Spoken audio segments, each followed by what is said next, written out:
We are going to finish up Grace tonight, and it is an honor to be with you. I'm so thankful to be able to spend Sunday evening with you. And I want to talk about a performance mentality tonight. A couple of these points were made last week, but I want to give you some context for them and go back through it. And a performance mentality is one that swings between pride and condemnation. Okay, and a performance mentality will keep you from receiving what God's grace is dispensing in your life, all right? And what you have to understand about God's grace is it's always flowing. I mean, it's always being released. That's the thing about Jesus. We tend to think that he's a yes or no God and that we throw prayers up and then, he's passing judgment on it like yes or no. And the truth is, when you think about the woman with the issue of blood, the release of his grace or his virtue was involuntary, right? He was like, man, who touched me? No, power went out from me. I know something just happened. So when faith touches grace, you're going to receive something, believe me. So this is, performance mentality is an inhibitor to receiving what grace is already dispensing. And that is the pendulum that swings between pride and condemnation.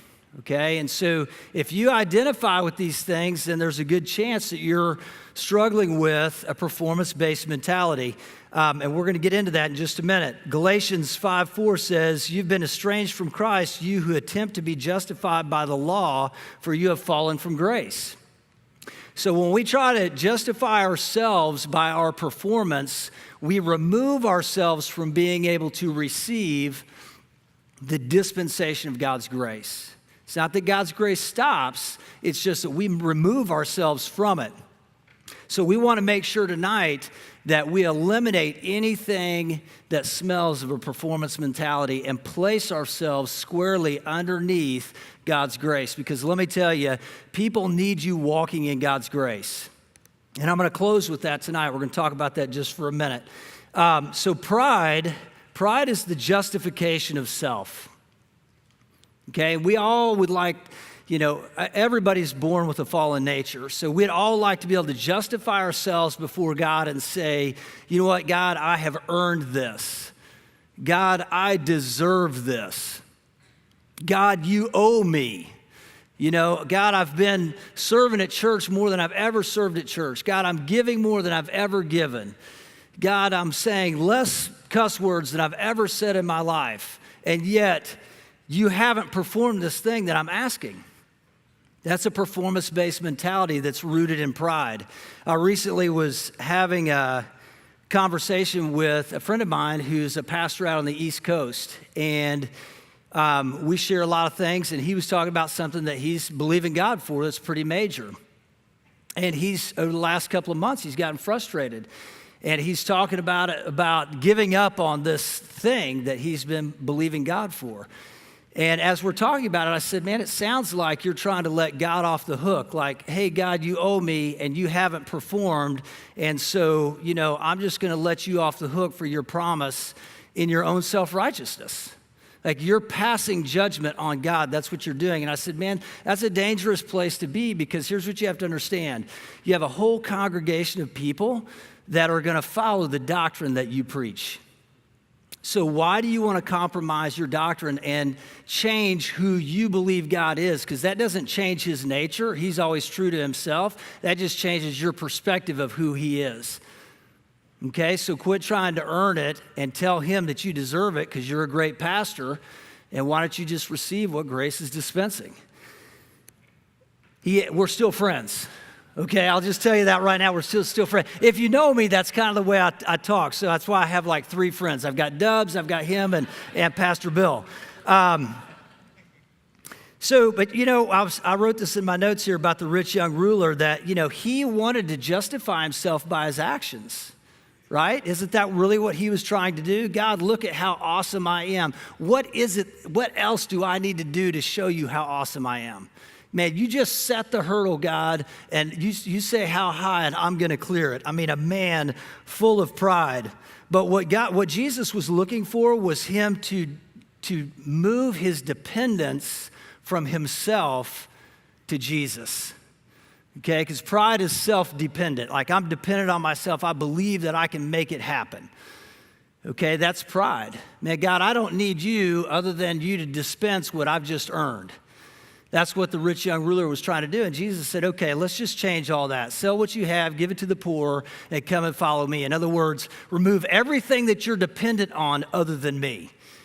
Faith is being dependent. Faith in Christ is being dependent on him. That's what it is. It's leaning on him with your entire personality. Think about the woman who was caught in adultery.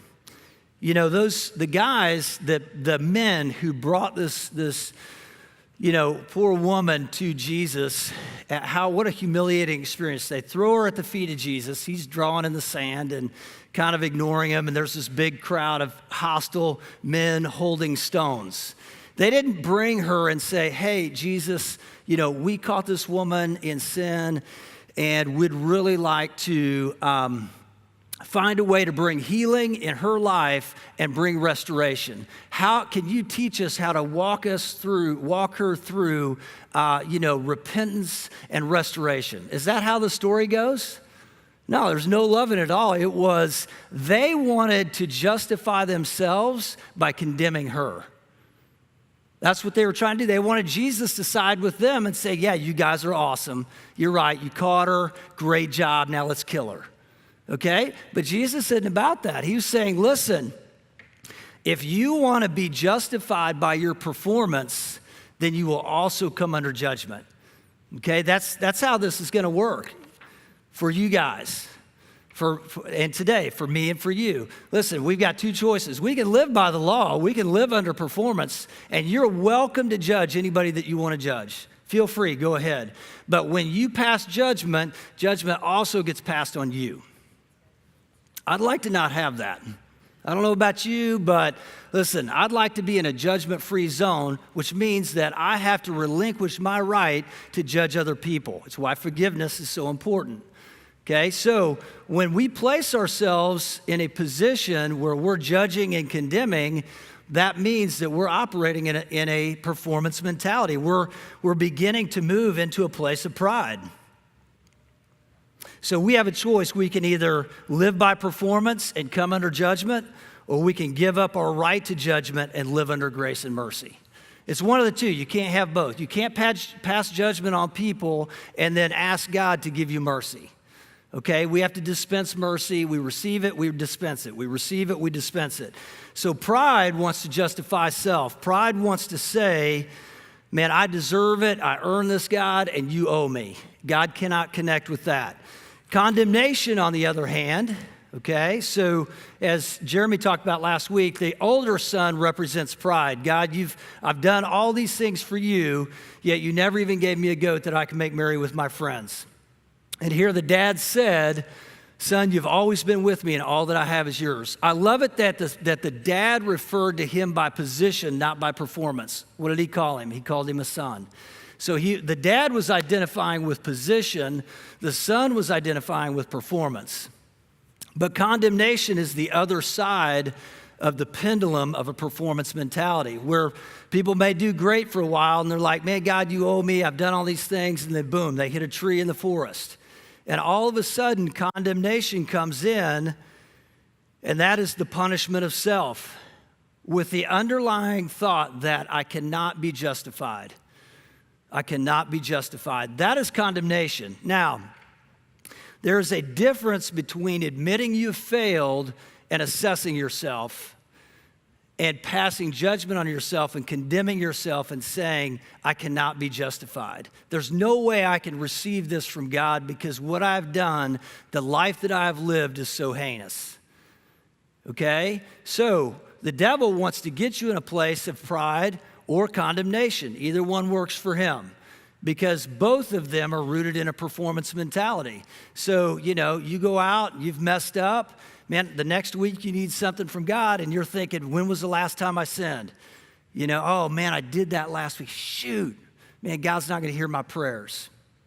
Okay, so condemnation comes in and eliminates our ability to receive what God has already purchased for us, what he's already given us. So the young son in the story of the prodigal son, it's interesting because he tried to earn back what the Father had already given him. Like, that doesn't make sense, does it? So here he is, he lost his inheritance and he repented, which is awesome. But he comes back and now he's trying to earn back what he couldn't keep, what had already been given to him before that he wasn't able to steward. That doesn't make any sense in the message of grace. And the Father really stiff-armed it and just restored him with the robe and the ring. Put him right back in position as a son.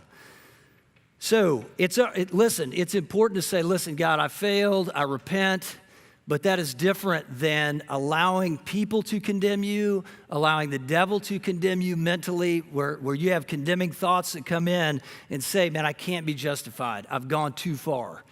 Nobody in this room has gone too far. Nobody in this room has eliminated themselves from being able to receive what God's grace is dispensing. Is that good news for anybody? Okay.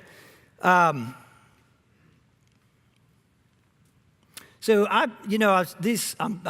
delivering this kind of like Dubs and I talk in the morning, but I think about the crowds that followed Jesus and the few people that received miracles, but yet the massive throngs of people that were around him all the time.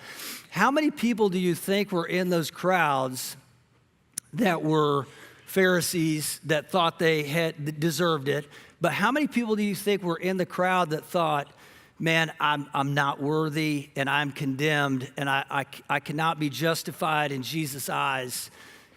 So there's no way I can come to him, even though I'm present with him. I'm in the crowd. I cannot come to Jesus and ask him because I've lived such a heinous life. Man, how sad or terrible is it that people allow themselves to be deceived with some kind of self-righteousness, like passing judgment on yourself makes you worthy to receive from God. I'm just going to punish myself, God. I'm going to just beat myself up. God's not asking you to do that. He's not asking you to judge yourself, beat yourself up, or separate yourself from him. He's not looking for that. I love Hebrews chapter 11, and it is theologians who actually have called Hebrews 11 the faith chapter. That's how we know it, correct? It's not actually called the faith chapter in the Bible. That's what we call it. But I want to challenge you to look at it another way tonight. Why don't you think about Hebrews chapter 11 as the grace chapter? Okay, so instead of looking at it as the faith chapter of all these people had amazing faith to receive from God, and I don't have the same faith that they had, don't think about it like that. Why don't you think about it as a grace chapter? Think about it that every person that was in that chapter had some type of disqualification that from a performance standpoint should have kept them from receiving from God. But the fact is that their faith accessed what grace was dispensing. So you think about Noah being a crazy drunk, or Abraham being a liar and all the different things that he did, or my favorite in there is Rahab. Rahab, and Jeremy and I have talked about her on a number of occasions. This is crazy, okay? Do you understand that she made it in the Bible twice? Like, how many of you all would like to be in the Bible? Just once. Just like one little verse with your name in it. Come on, be honest. Okay? Yeah, all right. So, hey, she was an escort. She was a harlot. She made it in the Old Testament and the New Testament. Is that crazy? Okay, people did some really stupid stuff and still received the dispensation of God's grace and did amazing things in and through their lives for the kingdom. Okay, so when you go home, a great homework for you is to read Hebrews 11 through the lens of grace and see, wait, these are just normal people. They've hit some trees in the forest, but yet they had a right perspective of their relationship with the Father, and they were able to receive from him right when they needed it. So I love Hebrews 11, but I love it as a grace chapter. So let's go back to the woman caught in adultery for a minute. Because at the end of the story, Jesus turned to her and said, woman, where are your accusers? And she rightfully said and thankfully said, they're gone. In other words, she did not condemn herself before Jesus. All the fellows were gone with their stones. They'd all left. But you know what? She didn't take the opportunity in self-righteousness to condemn herself before Jesus and say, you know, I'm just so sinful. Please leave my presence. She said, hey, look, there's no more accusers. And Jesus' response was, I don't condemn you either. Go and sin no more. So here's what you have to understand, is that Jesus is the only person that has the right to pass judgment. Okay, nobody else has. Your spouse doesn't have the right to pass judgment. Your kids don't. Your parents don't. Leadership here doesn't have the right to pass judgment. Nobody has the right to condemn you. Jesus is the only person that has the right to condemn people. And you know what Jesus has done? Is he has said there's no condemnation. He has set his right aside and has taken your punishment for you so that you don't have to take it. Okay? That's a great deal. There's no judgment for you. And if he was standing in the flesh before you tonight, he'd be saying, whatever your name is, there's no condemnation. You're forgiven.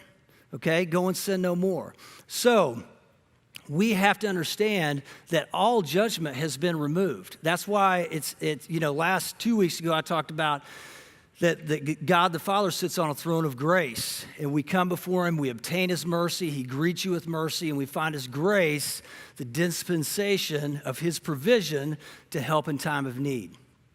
So I'm telling you these things so that the next time you need God and you feel condemned, that you can come back to these things and say, listen, I'm justified before God, not based on what I've done, but based on what Jesus has done. And I choose to receive what he is dispensing to me because he has qualified me to receive it.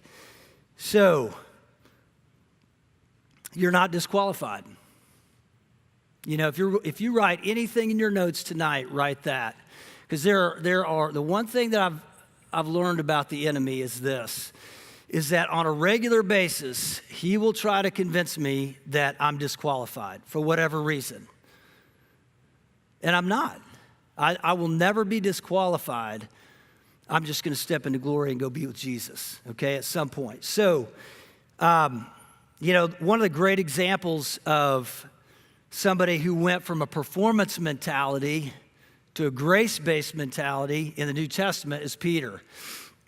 I was talking to my mom this week, and she said, why do you think everybody likes to pick on Peter? And I said, well, it's because everybody's got a performance mentality. They all just relate with Peter. We all do. I do. It's part of our nature, you know? So here's Peter. You think about him going from pride to condemnation, okay? So pride was, man, Jesus, I'm going to die for you. But yet a 12-year-old, little girl called him out by the fire pit, and he folded like a cheap lawn chair, right? So he didn't die for Jesus. So, but the other side of that was condemnation. Oh, Jesus, depart from me, for I'm a sinful man, right? Trying to remove himself from Jesus' presence. So Peter's a great example of somebody swinging from pride to condemnation. Pride to condemnation. But he moved into a grace-based mentality. He finally got it after Jesus was resurrected. And Peter goes about the ministry, in the book of Acts. And I think about him coming to the temple and healing the paralytic at the temple gate, okay? That can't happen when you operate in a performance mentality because grace can't be dispensed through that mindset. Okay, so he had transferred to a grace-based mindset. He understood that God was working through him, in him, and for him to help other people. Okay, and Jeremy brought up a point last week about stewardship. See, this isn't about us. Man, don't you think that paralytic was really excited and happy that Peter finally understood the message of grace and allowed himself to be a conduit to release what God was dispensing? Do you think the paralytic was happy about that? Yeah, right? Okay, so man, listen, this is not about you. This is about your family. This is about your church body. This is about the neighborhood that you live in, the people that you work with at the office or the job the job site that you're on, whatever it is.